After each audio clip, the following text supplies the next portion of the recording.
Bagi anggota-anggota baru masuk, dia akan berdepan dengan perasaan cemas kali pertamanya. Itu perkara biasa. Itu pun berlaku pada saya lah.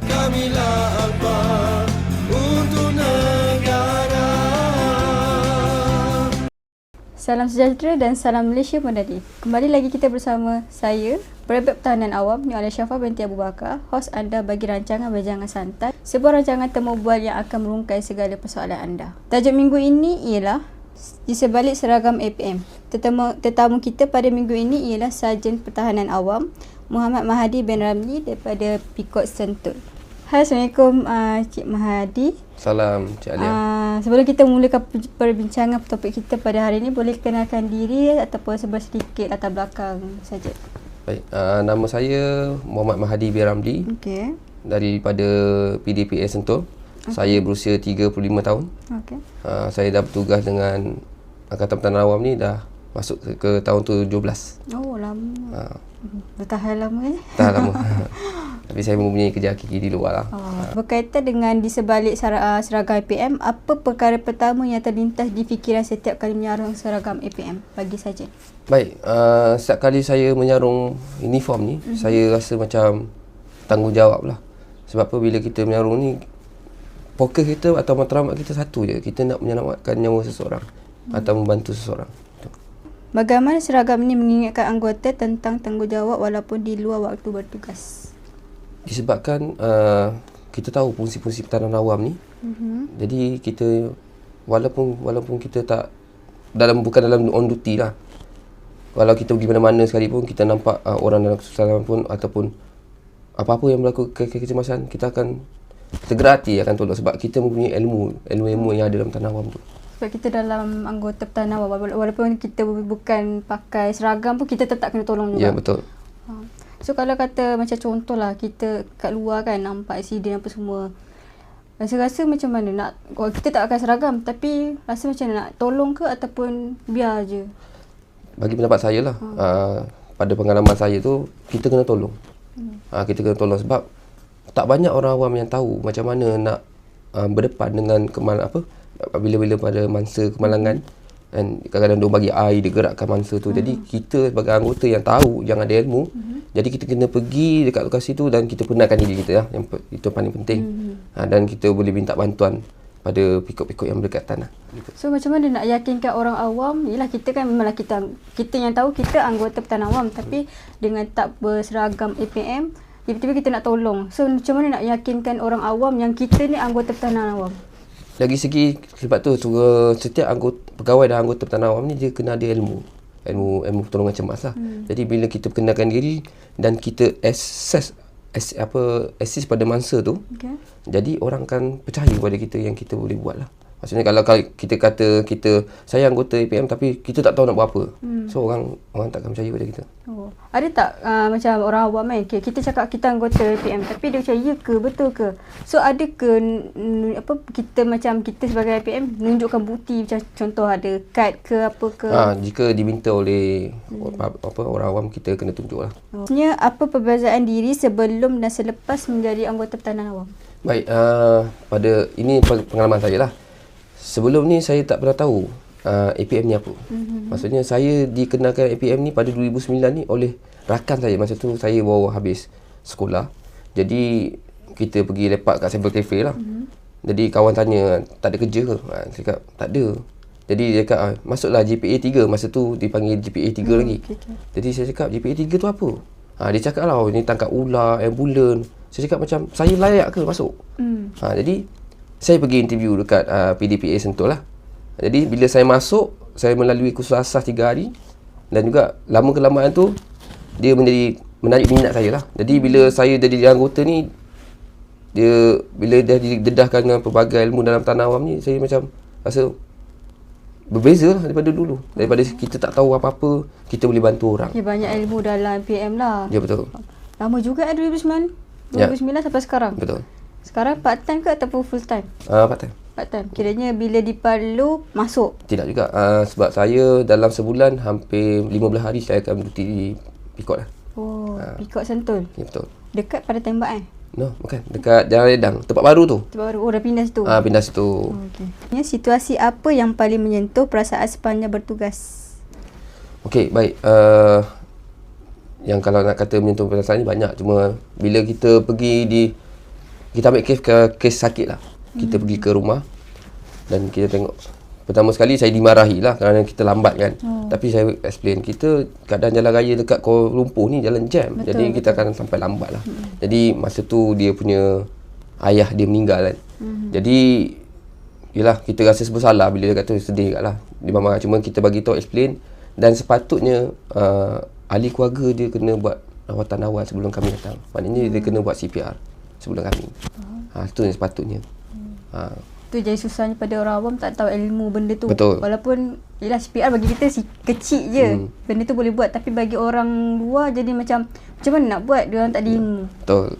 Bagaimana anggota APM kekal tenang ketika berdepan dengan kecemasan? Dia satu je. Untuk berdepan dengan kecemasan ni, anggota tu perlu dilatih. Maksudnya dia adalah anggota yang dilatih penuh lah. Kalau dia tak dilatih, tak ada pengalaman, dia akan panik berdepan dengan situasi lah. Bagi anggota-anggota baru masuk, dia akan berdepan dengan perasaan cemas kali pertamanya. Itu perkara biasa. Itu pun berlaku pada saya lah begitu. Untuk permulaan permulaan je. Nak ambil risiko tu lah. Tapi dan kena menambah ilmu kat pusat latihan lah maksudnya. Kena selalu pergi kursus. Betul, pergi kursus tambah ilmu. Apa yang paling sukar untuk dijelaskan kepada keluarga tentang tugas APM? Pada keluarga saya lah. Pada asalnya ayah saya ni dia bukanlah tidak setuju, cuma dia risau dengan keadaan saya lah. Sebabnya saya kita keluar kes, handle dengan haiwan berbisa, handle dengan pelbagai lagi. Jadi ayah saya takut saya jadi apa-apa lah. Tapi alhamdulillah sepanjang 17 tahun ni saya tak pernah lagi lah cedera sampai yang teruk-teruk lah. Cedera sikit tu ada. Kata tu pengalaman untuk diri sendiri jugalah. Betul.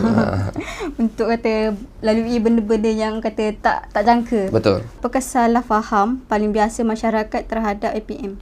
Okey, yang pertama sekali adalah mereka ingat kita ni ambil kerja bomba. Betul-betul. Kenapa bukan bomba, kenapa kita?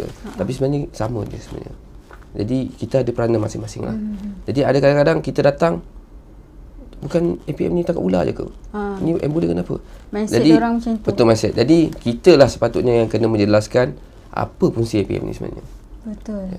Bagaimana reaksi orang awam mempengaruhi semangat anggota ketika bertugas?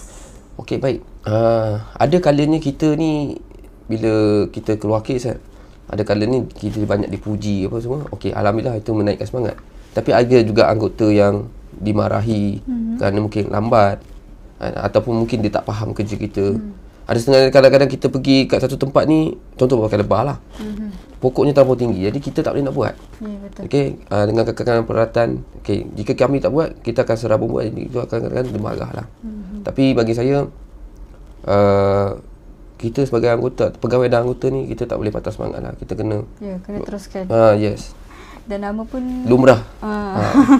Apa yang membuatkan anggota terus setia berkhidmat walaupun berdepan dengan risiko? Baik, dia atas dasar tanggungjawab lah. Tanggungjawab. Macam saya sendiri, saya mempunyai kerja hakiki di luar. Tapi saya datang juga sini. Satu, kalau kata nak kaya dekat APM ni, tidak lah. Sebab allowance kami hanya RM8 sebagai anggota bawah. Betul. Dan pangkatnya RM8. Jadi, sara hidup yang sekarang ni tinggi kan. Betul. Tapi kita datang satu niat. Kalau nak kumpul pahala dekat sini lah. Lagi satu, bila kita dapat bantu orang, dia menjadi kepuasan kita. Kira ilmu banyak lah dekat sini. Ya. Kalau kata nak kejar duit tu mungkin tak kot kan. Okey. Kalau tadi kata ada kerja hakiki. Kerja hakiki tu kerja apa tu? Saya kerja di KL Central Natural Resources Corporation Bahar lah. Situ full time lah? Full time. Full time. So kiranya kalau tak situ macam cuti ke apa masuk? Ya, betul. Okey. Lama dah kerja tu? 10 tahun. Lama jugalah. Okay. Apa makna seragam APM bagi Tuan? Okey, seragam kita APM ni adalah satu kebanggaan buat kita lah. Seragam biru kita ni. Sebab APM ni bukan di Malaysia je. Kita seluruh dunia, ICDO, kita bawa lambang yang sama lah. Jadi bila kita pakai baju biru, kita akan jadi bangga lah. Betul. Sangat bangga. Bangga lah. Okey. So, apakah satu pesanan jujur kepada mereka yang ingin menyarung seragam ni? Baik, pesanan saya buat semua kan, orang-orang awam kat luar tu, masuklah tanah awam. Dalam tanah awam ni segala ilmu ada. Segala ilmu ada. Betul. Jadi, dan juga orang cakap kita sebagai, bila kita dah sarung ni, kita jangan buat perkara-perkara yang tak elok lah. Kena jaga nama baik Jaga lah. nama baik. Sekarang kan zaman-zaman viral ni kan. Betul. Okey. Kalau kata macam orang luar kan, dia tak tahu memanglah anggota Pertahanan Awam, tapi kan ada beza-beza baju. Macam contoh baju sarjan operasi macam ni nombor 4. Macam saya digital, mesti diorang akan tanya, baju ni untuk apa? Baju yang celoreng ni untuk apa? Boleh terangkan tak pada orang? Boleh, sebab apa kita kata kalau untuk pakai operasi kita memang nombor 4 lah. Okay. Pakaian digital ni bergantung kepada situasi sebenarnya. Tapi kebanyakan operasi kita adalah biru plain orang kata. Biru plain. Baju bertugas lah. Baju tugasnya. Okay. Tapi ada juga di kalangan kalau di Pikot masing-masing ada pada hari-hari tertentu yang kita akan pakai baju digital lah. Maknanya daripada Pikot Sentul sendiri kita pakai pada hari Selasa. Hanya Selasa saja yang pakai digital. Selainnya pada hari tu kita akan pakai biru plain lah. Maksudnya kalau saya pakai baju ni untuk apa? Baju digital ni? Biasanya pada majlis lah saya nampak majlis. lah. Tapi Majlis. kalau operasi besar ke, saya nampak kebanyakan ni memang biru plain ni lah. Jadi majlis besar pakai digital lah? Terpulang kepada pegawai lah ataupun yang menguruskan lah. Tadi kata pejabat Pikot Sentul Betul. dah pergi dah tukar ke tempat baru. Betul. So, kat mana tu? Okey, pejabat PDPA Sentul ni dia duduk di belakang parlimen lah, dekat Jalan Ledang. Tapi dia bukanlah bangunan yang baru. Sebenarnya bangunan yang sangat lama lah, bangunan daripada GPS. Jadi bila kita datang tu memang bersemak. Memang orang cakap totally dah banyak semak. Tempat yang tinggal. Sekarang ni dalam proses ubah suai balik lah, orang cakap repair balik. Bangunan depan, bangunan belakang tu masih lagi tak ni lah, ke bajet. Jadi pertama kali kita orang masuk tu banyak lah. Bila masuk situ? Kami masuk tahun lepas. Lebih kurang bulan 10, bulan 11 gitu baru lah. lagi lah. Baru. Tapi sebelum tu kami dah ada masuk juga. Maksudnya kami jaga situ. Tempat tu dah berapa lama tinggal? Saya rasa bertahun enggak lah. Saya rasa bertahun. Saya rasa sebab keadaan tempat tu memang dah kosong habis. Saya rasa tak dah bertahun. Saya tak ingat lah macam tu. Tapi tempat tu memang bersemak apa semua lah. Jadi bila masuk tu biasalah. Benda-benda mistik tu adalah ada anggota kami yang terkena lah. Tapi so far tak ada sampai nak menjerit-jerit lah. Tapi tu memang. Yang kena tu perempuan ke lelaki? Laki ada, perempuan ada. Kuat juga situ? Sebabnya kawasan tu kawasan hutan. Dia ada kawasan hutan-hutan sikit lah. So now dah kata dah more better ke? Maksudnya kemas dari segi kemas. Biasanya kami kan anggota tu, sebab sana anggota pegawai dan anggota lah yang kami buat kekemasan setiap hari. Sebab kami tak ada cleaner semua. So maksudnya tempat tu dah boleh pakai ke ataupun masih lagi proses pembersihan? Dah boleh pakai. Boleh pakai lah. Kami pun dah beroperasi kat situ, pejabat pun dah pindah situ, cuma tinggal lagi satu je.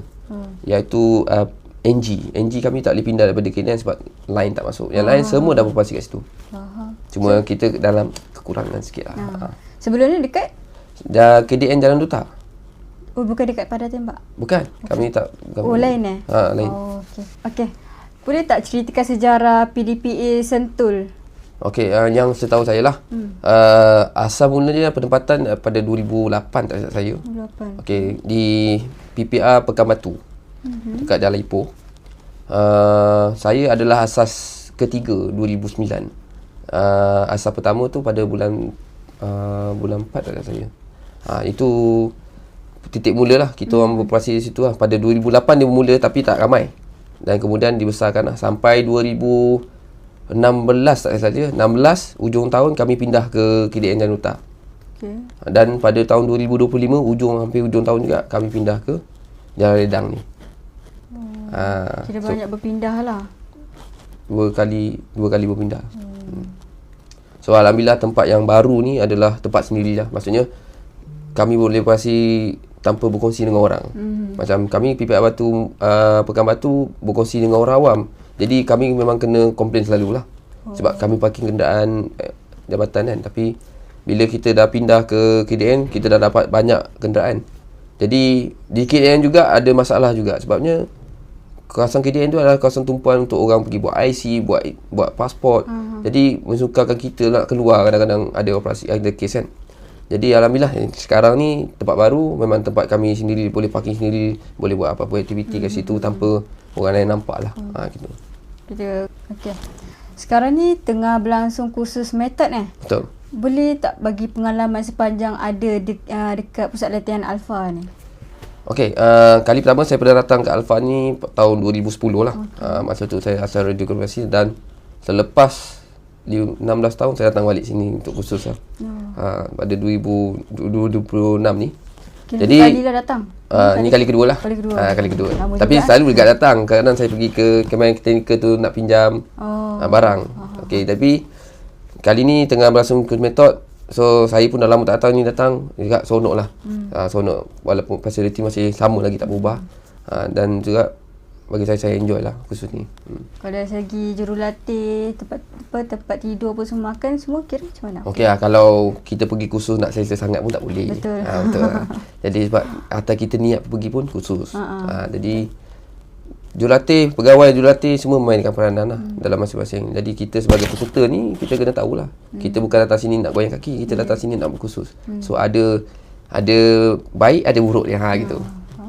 So dari segi macam keramai kan, berapa 62 61 orang. 61 orang. So macam mana penghulu Betul, saya penghulu. Macam mana nak kata handlekan 61 orang ramai tu? Baik, itulah bila anggota ni dia ada pengalaman, insya-Allah dia boleh handle lah gitu. Yang lain semua SISPA ada satu kumpulan daripada SISPA, ada satu kumpulan lagi pada PISPA, SISPA. Oh, bercampur. Oh. So anggota dalam kursus metod tu berapa orang? 5 orang saja. Oh, tak ramai. Hanya 5 orang je. Yang lain semua PISPA dan SISPA. Oh, kira kena tunjuk contoh yang untuk diorang lah. Saya juga seorang berpakat saja. Jadi kalau betul. Kita tak boleh nak handle diorang ni, mana apa guna kita pakai. Sebelum kita pergi ke penutup, boleh tak bagi nasihat pada orang luar tentang APM ni? Baik, saya mengharapkan orang awam di luar sana dapat menyertai Angkatan Pertahanan Awam ni, kerana ilmu-ilmu dalam Angkatan Pertahanan Awam ni free. Betul. Kita bayar lagi. Ya. Kalau kat luar kos dia mahal semua. Tapi yang ni kita bagi secara percuma. Jadi boleh kita gunakan sebab apa? Apabila berlaku satu kejadian kecemasan atau bencana, orang yang sekeliling kita tu adalah yang boleh bantu kita. Maksudnya. Betul. Nak tunggu bantuan tiba tu lambat. Jadi saya harapkan semualah untuk orang awam masuk Angkatan Pertahanan Awam ni beramai-ramai, daftar jadi anggota, berbakti pada negara. Kita bukan berbakti pada orang luar je, orang family kita pun kena family juga. First. Betul. Okey, kita telah pun berada di penghujung rancangan. Terima kasih diucapkan kepada tetamu jemputan Tuan kerana sudi hadir ke rancangan Wejangan Santai episod kali ini. Sebarang bentuk pertanyaan, aduan dan idea boleh dihantar kepada kami melalui email proalphabangi@civildefence.gov.my. Teruskan sokongan anda dengan cara follow, like, komen, share dan subscribe. Sekian daripada saya, Alpha, memacu kecemerlangan. Kamilah Alpha.